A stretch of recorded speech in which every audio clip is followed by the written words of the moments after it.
Hi, this is Paul Wise and welcome to the Lawn Vets video series. In this short video I'll be sharing with you some tips on how to perform a procedure on your pet. To ensure the safety of you and your pet, I recommend, if you've not already done so, that you first watch our animal handling video. Okay, so we're going to apply some eye drops to this little chap, sort of thing we might need to do for a case of, say, conjunctivitis, which is very, very common. There are obviously lots of ophthalmic conditions, and unfortunately with most ophthalmic conditions it does require that you put eye medication in directly. We can't usually treat eye conditions with tablets on their own. So a lot of people do struggle with this a little bit. No real reason why we should.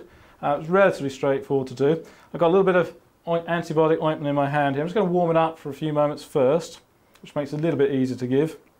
Also tends to mean the patient doesn't react quite so much when we put it in. And basically we're just going to lift the head up a little bit. I'm going to rest my hand on top of his head, so if he moves, I'm not going to poke him in the eye. And I'm just going to bring that lower lid down and deposit a little worm of ointment. Now I don't let go immediately. You can just see that's liquefying.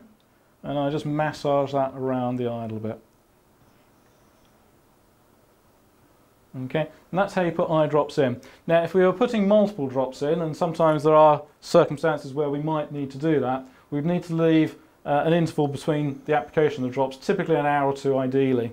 But drops or eye ointment, you're aiming for the lower conjunctival sac if you can get it in there. But to be honest with you, anywhere between the eyelids, even if it's directly onto the eye, would be okay. But the patient might react to it a little bit more. The cornea is quite sensitive, so if you drop something straight onto the eye, the patient will often just wince a little bit. As always, if having watched this video you have any questions, or if you encounter any difficulties performing the procedure, then please phone or email the surgery. We're here to personally help give you the very best advice and treatment possible for your much loved pet.